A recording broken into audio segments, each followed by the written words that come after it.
Multi speciality হাসপাতাল। মেঘবেলা লাইভে আপনার পছন্দের টিভি চ্যানেলস সম্পূর্ণ বিনামূল্যে, শুধুমাত্র মেঘবেলা ব্রডব্যান্ডের কানেকশনের সঙ্গে। মেঘবেলা ব্রডব্যান্ড, বাংলার ঘরে ঘরে। Diagnostic solution and polyclinic. সোমবার রাজ্যের 2 জেলায় ঘটল ভয়াবহ দুর্ঘটনা। কলকাতার পার্ক স্ট্রিট ও নদিয়ার ঘটনায় চাঞ্চল্য ছড়াল এলাকায়। নদিয়ায় মৃত্যু এক বৃদ্ধা মহিলার।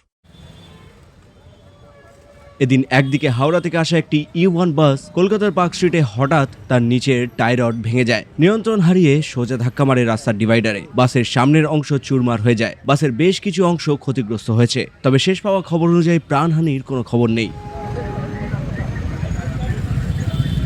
অপরদিকে নদিয়ার 12 নম্বর জাতীয় সড়ক পার হওয়ার সময় রাস্তার ওপর একটি গাড়ির চাকায় পিষ্ট হয়ে মৃত্যু হয় 93 বছর বয়সী এক বৃদ্ধার। সকালে তার ছিন্ন ভিন্ন দেহ পড়ে থাকতে দেখে হতবাক হয়ে যান স্থানীয়রা। প্রথমে মৃতদেহ শনাক্ত করা না গেলেও পরে তার হাতের আঙুল দেখে এলাকার মানুষ তাকে চিহ্নিত করেন। উনি বয়স্ক মানুষ, উনি ধরো বছরখানি ধরে মানে এমনি হাঁটাচলা করতে পারে, 5-6 দিয়ে বেড়ায়। দিয়ে উনি কখন ঘর থেকে বেরিয়ে এসছে কেউ জানে না। যে আমি সকালবেলা কাজে বেরিয়েছি, কটা নাগাদ? আমি সকাল 6টার সময় কাজে যাচ্ছি, তখন দেখি রাস্তা আমাদের বাড়ি থেকে দুটো বাড়ির এদিকে রাস্তায় পড়ে আছে বলতে আমরা চিনতে পারি, মানে মানুষ কি কুকুর কেটে, আমরা মানে কুকুর অ্যাক্সিডেন্ট করে মারা গিয়েছে। দিয়ে আমি বাজারে চলে এসেছি কাজে। তারপরে বাড়ি থেকে ফোন গেল যে আমার মেয়ে ফোন করলো, বোরমা অ্যাক্সিডেন্ট করে মারা গিয়েছে। দিয়ে বাড়ি আসার পরে তারপর বললো আমার মা, তারপর খুঁজেছে, আমার মা ঘুমিয়ে উঠেছে, ওটা খুঁজে পাচ্ছে না। ও বাড়ি দেখছে কোথাও চলে গেল কিনা কারি বাড়ি। তারপরে পাশের বাড়ি একটা ছেলেকে ডেকে, বাবু এটা দেখতে কি, ও তখন যেয়ে দেখে হাতের আঙুলগুলো দেখেছে, দেখে বলছে তো মানুষ। সেক্ষেত্রে আপনার ওই পরিবারে কে কে থাকেন, আর কে কে থাকেন? ও পরিবারে বাড়িতে থাকি আমরা 2 ভাই আছি, আমার মেয়ে আছে, মা আছে, সকলেই আছে। তাহলে উনি কখন বেরোলেন, কি করে বেরোলেন? দরজা? উনি আলাদা ঘরে থাকে।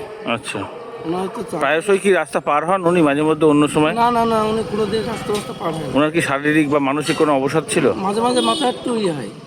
আচ্ছা, তো এটা কি মনে হচ্ছে, ওখানে যাওয়ার কি কোনো দরকার ছিল, নাকি এরকম ধরনের কোনো আত্মহত্যার প্রবণতা?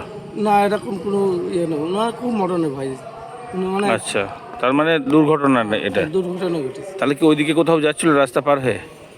সে এখন উনি কিভাবে কি গিয়েছে আমরা তো এই বাড়ির সামনে সার্ভিস রোড আছে? বাড়ির সামনে রোড না, মেন রোড তো আছেই, সার্ভিস রোড নেই? মানে বাড়ি থেকে বেরিয়ে যদি যেতে হয় ওই রাস্তা দিয়েই যেতে হয়? হ্যাঁ, ও পারে না, একই সাইডে বাড়ি, একই সাইডে ছেলের বাড়ি। আর ওনার যে বাড়ি, ওনার বাড়িতে কে থাকেন? ওনার বাড়িতে উনি মেয়ের কাছে থাকে। আচ্ছা। News Bengal today. উত্তর 24 পরগনা ও তার আশপাশের এলাকার মানুষের সেবায় ক্যাথ ল্যাবের মতো অত্যাধুনিক সুবিধা নিয়ে পরিষেবায় ব্রতী সারদা মাল্টি স্পেশালিটি হাসপাতাল। একই ছাদের তলায় মানুষ সাধারণ চিকিৎসা থেকে শুরু করে 24 ঘন্টা cath lab, MRI, CT scan, NICUর মতো সুবিধা এবার থেকে পেয়ে যাবেন সারদা মাল্টি স্পেশালিটি হাসপাতালে। প্রয়োজনে যোগাযোগ করুন 033-2592-0730, 2593-0730, 2593-3562 ও 9331275635 নম্বরে। আমাদের ঠিকানা royal park, Kalyani expressway, Barrackpore, Kolkata 7,01,21। Sarada multi speciality হাসপাতাল, পরিষেবাই হোক আমাদের মূল লক্ষ্য। ব্যারাকপুর লালকুটিতে ডায়াগনস্টিক সলিউশন অ্যান্ড পলিক্লিনিকের সাথে শুরু করুন আপনার সর্বোত্তম স্বাস্থ্যের যাত্রা। ECG এবং EMG থেকে শুরু করে অডিওলজিস্ট এবং স্পিচ ল্যাঙ্গুয়েজ প্যাথোলজিস্ট, NCV পর্যন্ত এবং রক্ত পরীক্ষার সুবিধা নিয়ে এসেছে ডায়াগনস্টিক সলিউশন অ্যান্ড পলিক্লিনিক। অত্যাধুনিক সুবিধা, ডায়াগনস্টিক পরিষেবা, অর্থোপেডিক্স এবং সার্জারির বিশেষজ্ঞদের সাথে কনসাল্ট করে এক সঠিক চিকিৎসা পেতে হলে আপনাদের আসতেই হবে ডায়াগনস্টিক সলিউশন অ্যান্ড পলিক্লিনিকে। ঠিকানা 14/3/1 ঘোষপাড়া রোড, ব্যারাকপুর লালকুটি, 10 নম্বর রেলগেটের কাছেই, কলকাতা 7,01,20। ফোন নাম্বার 9101053272 এবং 8100671034। Diagnostic solution and polyclinic. আপনার স্বাস্থ্য আমাদের অঙ্গীকার।